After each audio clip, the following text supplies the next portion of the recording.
Three. ভালো বন্ধুরা, কেমন সবাই? সবাই ভালো আছো? তো আজকে তোমাদের দেখাবো সিআরটি হেডলাইট বল ওই প্রজেক্টর সিস্টেম। তো আসো তোমাদেরকে দেখিয়ে দিই কম আছে। এই দেখো মা, ডুয়াল লেন্স হবে, সিআরটি অরিজিনাল সিআরটি হবে উইথ ফ্যান, সঙ্গে একটা ডিআরএল হবে। তো আসো তোমাদের দেখাই। দেখুন কোন লাইট প্রজেক্টিং দেখো তোমার, এই দেখো লাইট কিরকম লাইট আসছে।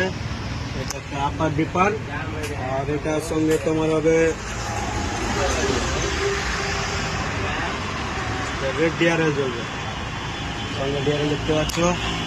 এটা আপার, এটা ডিপার। তো নতুন মাল এসছে, যদি কারণ নেওয়ার ইচ্ছা থাকে তো নিচে নম্বর দেওয়া আছে, কন্ট্যাক্ট করে নিতে পারো বা শপে এসে ভিজিট করতে পারো। ক্লাসিক মডিফিকেশন বলে এটা 1 2 অপোজিট।